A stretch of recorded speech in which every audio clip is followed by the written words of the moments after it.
Rasulullah. Allahumma salli ala habibina syafi'ina wa maulana Muhammadin wa ala alihi wa sahbihi ajma'in, amma ba'd. Ayyuhal ikhwan rahimakumullah, ittaqullaha haqqa tuqatih wa la tamutunna illa wa antum muslimun. Faqala ta'ala fi kitabihil karim, a'udzu billahi minasyaitonir rajim. Bismillahirrahmanirrahim. La yanhaakumullahu 'anil ladzina lam yuqatilukum fid-din wa lam yukhrijukum min diyarikum an tabarruhum wa tuqsitu ilaihim. Innallaha yuhibbul muqsitin. Innama yanhaakumullahu 'anil ladzina qataluukum fid-din wa akhrajuukum min diyarikum wa zaharu ala ikhrajikum an tawallawhum wa man yatawallahum fa ulaika humuz zalimun. Shadaqallahu adzim. Hadirin jemaah sidang Jumat yang dirahmati Allah, mari sama-sama kita jaga keimanan, ketakwaan kita kepada Allah Subhanahu wa taala. Mudah-mudahan kita hadir ke muka bumi dalam kondisi bersih dengan membawa keimanan yang dititipkan di hati nurani kita, dan insya Allah nanti juga kita kembali kepada Allah dalam kondisi membawa iman dan dimuliakan. Amin, amin ya rabbal alamin. Ma'asyiral muslimin, jemaah sidang Jumat yang dirahmati Allah, bagaimana respon kita terhadap saudara-saudara kita di Palestina yang terus-menerus dijajah dan dibantai Israel, Zionis? Sebelum kita bersikap, kita harus mengenali konsep-konsep dasar agama kita. Konsep dasar agama kita ini, ma'asyiral muslimin, kita diberi nama oleh Allah dengan muslim, diberi nama oleh Allah dengan mukmin. Tahukah kita mukmin, muslim? Muslim itu berasal dari kata salima, aslam, yang artinya selamat, menyerahkan diri, sejahtera, sentosa. Mukmin itu berasal dari kata amanah, artinya aman, damai. Jadi kita diberi Allah nama mukmin muslim ini untuk membawa misi keselamatan, kedamaian di dunia, bukan untuk berkelahi, bukan untuk berperang dan sebagainya. Maka Nabi mendefinisikan muslim itu dengan lugas. Al-muslim man salimal muslimuna bil lisanih wa yadi. Sahih Bukhari, di sana disebutkan bahwa orang muslim itu adalah orang yang selamat orang lain dari kejahatan tangannya. Maka kita dilarang membunuh, mencuri, merampok. Dari kejahatan lisannya dilarang menghina, mencaci maki, menyebar hoax. Dosa besar memfitnah saudara kita, termasuk memfitnah orang lain. Ma'asyiral muslimin, begitu juga dengan mukmin. Al-mu'min man ammanahul mu'minuna bil lisanihi wa yadihi. Orang beriman itu orang lain aman dari kejahatan tangan dan perbuatannya serta lisannya. Inilah yang disebut Nabi SAW. Maka misi Islam diutus ke muka bumi, Nabi kita SAW rahmatan lil alamin, untuk membawa rahmat. Rahmat itu mustaq, pecahan dari dua kata rahman dan rahim, menyebar kasih sayang. Tetapi di antara manusia ini ada orang-orang yang melawan sebaran kasih sayang ini dengan kejaliman, dengan kedurhakaan dan seterusnya. Inilah nanti yang akan menjadi masalah dalam kehidupan kita. Ma'asyiral muslimin, jemaah sidang Jumat yang dirahmati Allah. Oleh karena itulah umat Islam ini, ayat yang saya bacakan tadi, Allah mengatakan, Allah tidak pernah melarang kamu, tidak pernah melarang kamu berbuat baik bagi orang siapa saja yang tidak memerangi kamu karena agamamu, tidak mengusir kamu dari negerimu.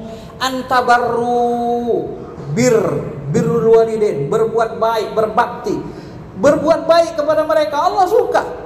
Wa tuqsitu ilaihim, berbuat adil, Allah senang. Innallaha yuhibbul muqsitin, innallaha yuhibbul muqsitin. Memang Allah cinta, senang, mencintai orang-orang yang berbuat adil. Siapapun dia, kalau dia beriman, berbuat adil, Allah sangat cinta kepada mereka. Maka di dalam konsep dasar Islam, kita tidak boleh menjalimi orang non-Islam. Kita tidak boleh menyiksa, apalagi sampai membunuh. Menjalimi saja tidak boleh. Kalau kita jalimi orang non-Islam di negara yang damai, berdoa mereka, apa kata Nabi? Da'watul mazlum mustajabun walau kana kafiran. Doa orang-orang yang dijalimi itu diijabah, bisa menggoncangkan aras dan dikabul oleh Allah, meskipun yang berdoa itu orang non-Islam, orang kafir. Jadi kalau kita jalimi orang non-Islam, orang kafir di negara kita, mereka berdoa hancurkan umat Islam, kita akan kalah, hancur satu saat. Karena kita menjalimi mereka, maka tidak boleh. Maka musuh abadi seluruh manusia adalah orang jalim. Sering kali kita mendengar khatib mengatakan wala udwana illa 'alal zalimin. Tidak ada musuh kita kecuali orang jalim. Orang zalim dia muslim, musuh bersama. Orang kafir non muslim dia zalim, apalagi semakin musuh bersama. Maka kejaliman Israel ini itu membangkitkan seluruh hati nurani yang manusia yang punya hati nurani, bukan hanya Islam. Tidak perlu kita untuk menjadi muslim untuk melihat betapa jalimnya Israel Yahudi terhadap Palestina. Cukup kita menjadi manusia. Itu kata-kata yang sering dilontarkan. Kenapa? Hati nurani manusia ini cenderung kepada keadilan, kebaikan. Maka di Inggris banyak yang demo, di California ditutup, hari ini ditutup mereka jembatan itu, macet seluruh kendaraan, ya. Karena mereka punya hati nurani, ya. Yang jadi masalah ada orang Arab tapi tidak tersentuh hatinya. Padahal orang Islam itu kata Nabi, al-mu'min kama salil jasad. Orang beriman itu seperti satu jasad, pita rohim, dalam hal kasih sayang, dalam hal menyayangi, seperti satu jasad. Izastaka, kalau ada satu anggota tubuh kita ini sakit, luka, semua terpanggil. Semua terpanggil, tangan kita ikut, mata kita ikut, kaki kita nyari obat, pergi berangkat ke rumah sakit ke dokter. Untuk apa? Menyembuhkan kaki yang luka. Semua terlibat. Masyiral muslimin, jemaah sidang Jumat yang dirahmati Allah Subhanahu wa taala. Maka sikap Islam, sikap damai Islam ini adalah prinsip utama. Itulah sebabnya Umar bin Khattab dalam satu riwayat disebut ketika orang Yahudi dijalimi Amr bin As, seorang gubernur Mesir, Yahudi, kami mau lebarkan masjid, rumahmu akan kami gusur. Tidak bisa, saya sudah lama tinggal di sini, saya sudah senang. Tidak bisa, masjid kami butuh sholat Jumat, umat Islam semakin ramai, tidak muat lagi, harus kami lebarkan. Kami bayar tanahmu, rumahmu dengan harga yang semahal-mahalnya. Tidak bisa, saya sudah senang tinggal di sini. Amr bin As memaksa, digusur itu rumah Yahudi. Lalu sang Yahudi melapor kepada atasannya Umar bin Khattab, yang sekarang kita sebut dengan presiden, dulu namanya khalifah. Lapor, Umar, aku dijalimi gubernurmu horizontal ini, ku penggal kau. Apa enggak menggeletar Amr bin As? Ini yang ditunjukkan Islam, ya. Maka umat Islam itu dia suka dengan kejaliman, walaupun orang non-Islam. Ini sikap dasar. Tapi ketika umat Islam diperangi, dijalimi, maka kata Allah Subhanahu wa taala, apa yang terjadi? Maka tentu kita akan melawan, ya. Kalau orang non-Islam terikat perjanjian namanya, tak boleh kita ganggu, tak boleh kita jalimi, tak boleh kita bunuh. Membunuh mereka bahkan diancam Nabi, man qatala muahad. Siapa yang membunuh orang non-Islam yang tidak memerangi umat Islam tidak akan bisa mencium bau sorga, walaupun bau sorga bisa dicium 40 tahun perjalanan. Dalam hadis lain, ketahui kamulah, jangan kamu jalimi orang kafir muahad, orang yang hidup damai bersama kalian. Jangan kamu susahi mereka, jangan bebani beban yang berat-berat tidak mampu mereka pikul. Jangan beri pajak yang memberati mereka yang tidak mampu mereka pikul. Kalau kalian mengambil harta mereka dengan jalim, apa kata Nabi? Ba'ana hajiju, aku akan menjadi melawan kalian, menjadi hujah, berhujah kamu. Aku akan melawan, jadi lawan kalian dan jadi akhirat. Ini prinsip dasar. Tapi kalau orang non-Islam itu memerangi kita, maka di ayat kedua tadi disebut Allah, innama yanhakumullahu 'anil ladzina qataluukum fid-din. Sesungguhnya Allah melarang kamu untuk berdamai, untuk berbuat baik kepada orang-orang yang membunuh kamu, memerangi kamu karena agamamu, menyuruh kamu keluar dari negerimu, wa zaharu, termasuk orang-orang yang mendukung untuk membunuh kamu, membunuh saudara-saudaramu. Ya, tidak boleh berteman akrab dengan mereka.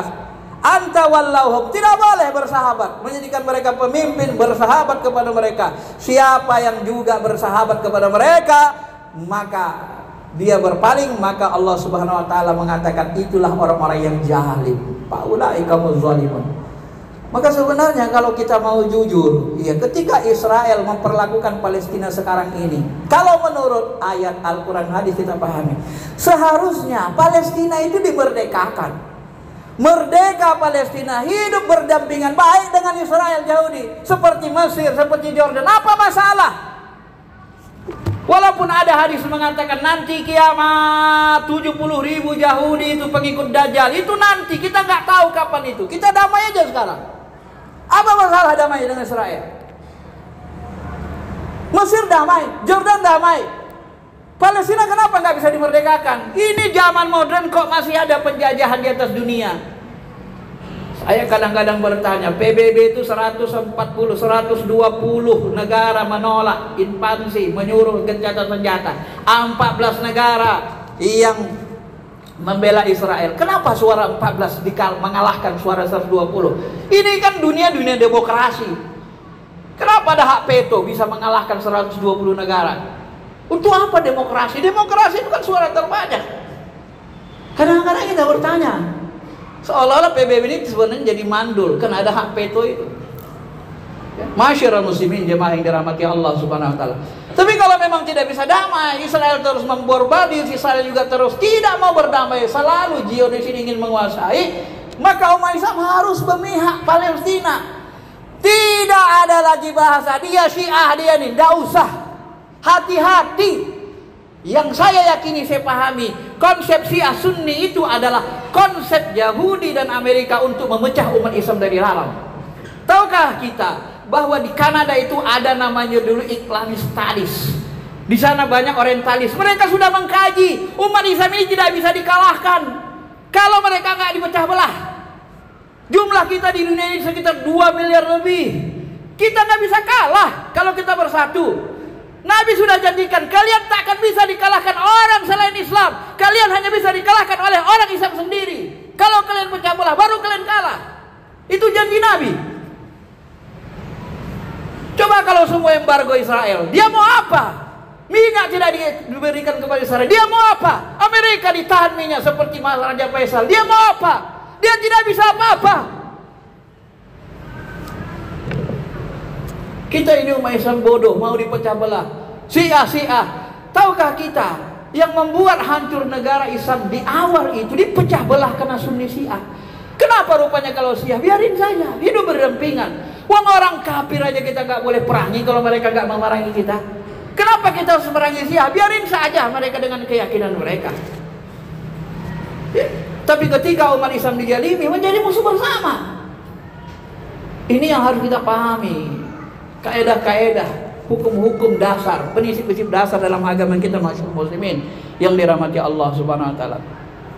Masyarakat muslimin, maka dari itulah Allah Subhanahu wa taala mengatakan qatilul musyrikina kaffah, bunuhlah, perangilah orang musyrik secara menyeluruh. Sebagian ulama seperti Tabari mengatakan kaffah ini maksudnya seluruh umat Islam harus bersatu. Tidak boleh bercerai-berai, harus bersatu memeranginya. Ya. Kita tidak mampu, tidak sanggup. Jadi bagaimana kalau tidak sanggup? Nah, kalau tidak sanggup, embargo. Minyak nggak sanggup, boikot produknya. MUI sudah menghalalkan, memfatwakan halal. Wajib pun kita boikot. Kita ini masyarakat muslimin umat sini kadang-kadang sangat bodoh. Kenapa saya bilang sangat bodoh? Saya contohkan saja. Saya belak-belakan saja. Aqua, Denon, yang dikatakan itu pro-Israel. Umat Islam Indonesia ini sekitar 85% dari 270 juta. Ya katakan sajalah orang dewasanya 70 juta. Nggak usah banyak-banyak, 70 juta. Masa dari 70 juta orang ini nggak ada yang bisa? 1000 orang ini nggak ada yang bisa buat menyediakan air putih, air minum segelas Aqua. Apa nggak bodoh kita itu? Karena kita mikir, kenapa? Untuk apa ada UI Jakarta? Untuk apa ada UGM Yogyakarta? Untuk apa ada ITS Surabaya? Kalau kita sendiri menyiapkan air putih sekelas Aqua pun tidak ada yang sanggup. Betapa bodohnya kita hidup ini. Imam Ghazali di bab ilmu sudah dengan tegas mengatakan, umat Islam tidak boleh tergantung kepada orang non-Islam dari semua sisi. Kedokteran tidak boleh, kebutuhan pokok tidak boleh. Karena kalau kita tergantung, kita akan dijajah. Sampai kapan kita harus mandiri? Sampai kapan? Apakah menunggu 1000 tahun lagi baru Indonesia bisa mandiri? Negara ini cukup kaya sekali.